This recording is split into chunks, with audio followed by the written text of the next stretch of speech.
Говорят, у войны не женское лицо. Но почему главной эмблемой Великой Отечественной стал плакат «Родина-мать зовет», а ярчайшим символом победы – памятник на Мамаевом кургане? Участие женщин в войне противоестественно, они в муках дают человеку жизнь, а отнимать ее – исконно мужское занятие.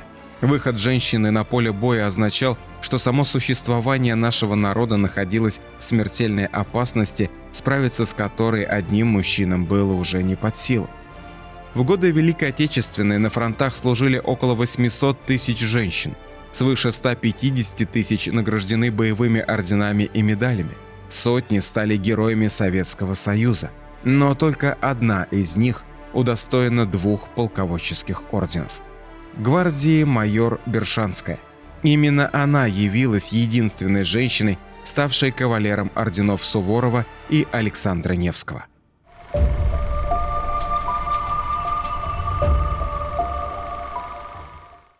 Гвардии майор Бершанская Евдокия Давыдовна, командир полка, своим личным примером воодушевляет личный состав полка на новые подвиги и учит своих подчиненных искусству бить врага, проявляя мужество и отвагу в борьбе с немецко-фашистскими захватчиками. В боях за Севастополь она первая начала атаку на аэродромы врага. За Бершанской вылетели остальные. Они бомбили аэродромы в Херсонесе до утра. За эти дни девушки сделали 1150 боевых вылетов. Как писала одна из летчиц, «Наша командир, наш майор Евдокия Давыдовна несколько раз летала в самое пекло». В начале войны ей было 28, но вчерашним школьницам и начинающим студенткам, из которых состоял полк, она оказалась очень взрослой и опытной. В сущности, так и было. За ее плечами уже была одна жизнь, и началась вторая. Дусе еще не было и 8 лет, когда они с братом остались круглыми сиротами и едва не умерли от голода. Их определили в детский дом, но и там было не сытнее. Дети собирали в лесу дрова, крапиву на борщ. Только через 2 года их разыскал брат матери Георгий Середа, а когда его перевели в село Благодарное на должность председателя райисполкома, дети наконец стали нормально учиться.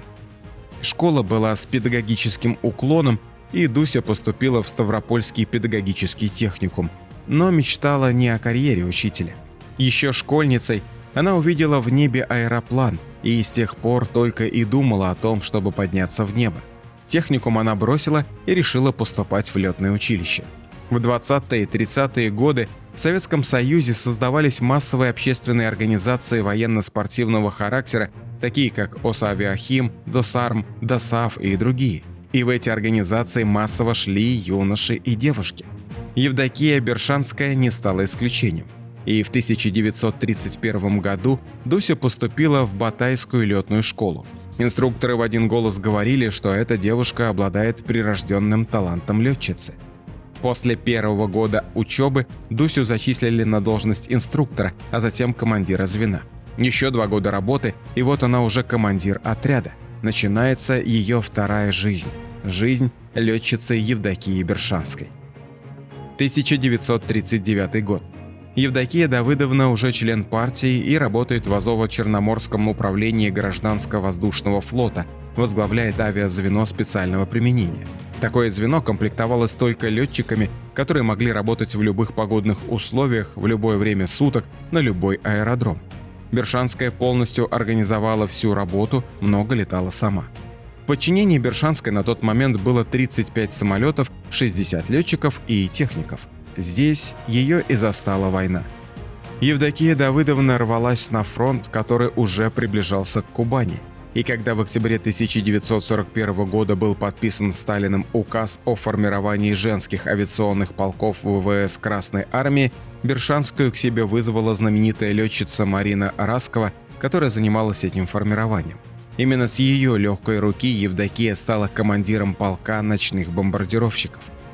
В новый сформированный полк пришли совсем необученные девчонки, и Бершанская была именно тем человеком, который был необходим этому подразделению. Она сумела из неорганизованных, не знающих военной службы, не нюхавших пороху девочек создать боеспособную единицу. Они первыми в дивизии стали гвардейцами за реальные боевые дела.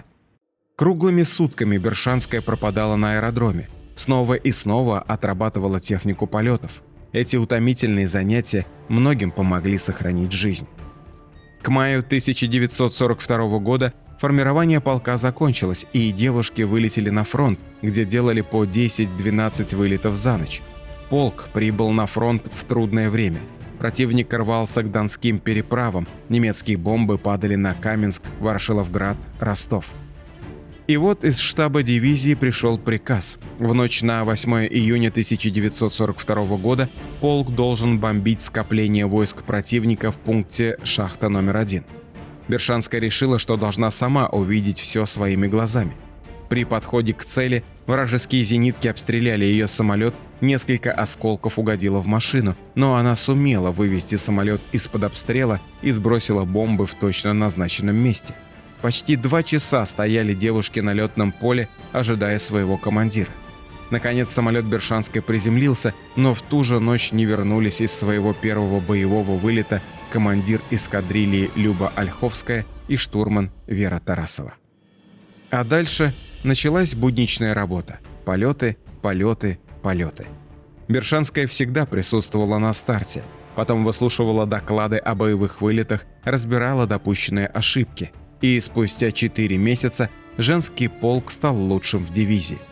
Если поначалу немцы смеялись над маленькими самолетами, называли их этажерками, кофемолками, швейными машинками и русфанер, то очень скоро им стало не до смеха.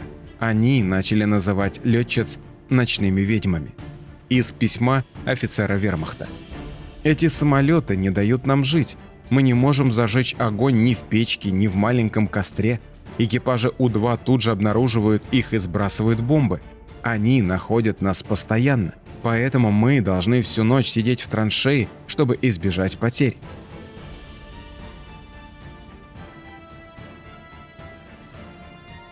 «10 июня 1943 года в станице Ивановская полку вручали гвардейское знамя. Это был настоящий полковой праздник. В этот звездный час Бершанская клялась за весь полк, за всех своих девчонок, живых и погибших. Клялась бить ненавистного врага, клялась не щадить ни сил, ни самой жизни ради победы. В ночь на 1 августа 1943 года из боевого вылета не вернулось сразу 4 экипажа. Немцы выпустили против ночных бомбардировщиков ночной истребитель, который расстреливал их как в тире. Это тяжелейшее сражение в небе Кубани над районом, который немцы назвали «Голубой линией», теперь называют «Воздушной Курской дугой». В тех боях погибли 14 летчиц из 32 погибших за всю войну. Сгорели на глазах у своих подруг. Это вечная трагедия командира – посылать своих бойцов на смерть и страдания. Ей было бы легче летать самой. Каждая гибель, каждое ранение девочек оставляли шрамы на ее сердце. В полку было 23 героя Советского Союза, а Бершанская героем так и не стала.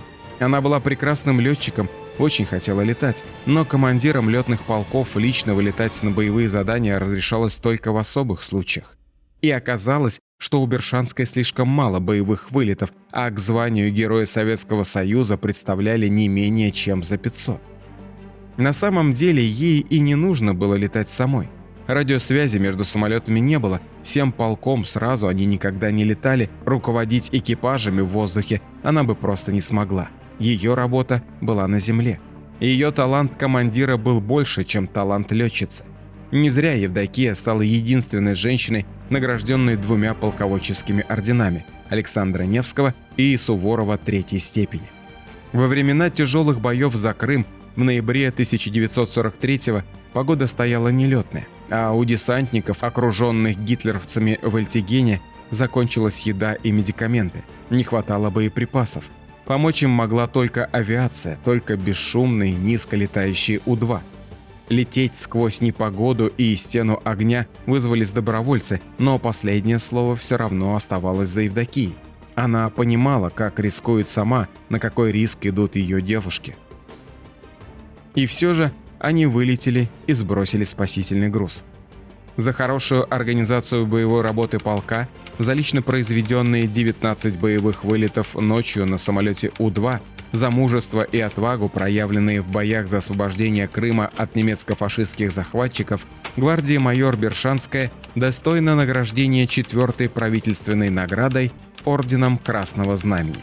Выписка из представления на Бершанскую. Войну полк Бершанской закончил в Польше в небольшом городке Швейнице. Оттуда полк улетел в Москву, чтобы участвовать в Параде Победы. Но 24 июня 1945 года в Москве шел дождь, ни один самолет так и не пролетел над Красной площадью. Осенью полк расформировали, и девушки расстались, условившись никогда не забывать фронтового братства и каждый год 2 мая встречаться в Москве возле Большого театра.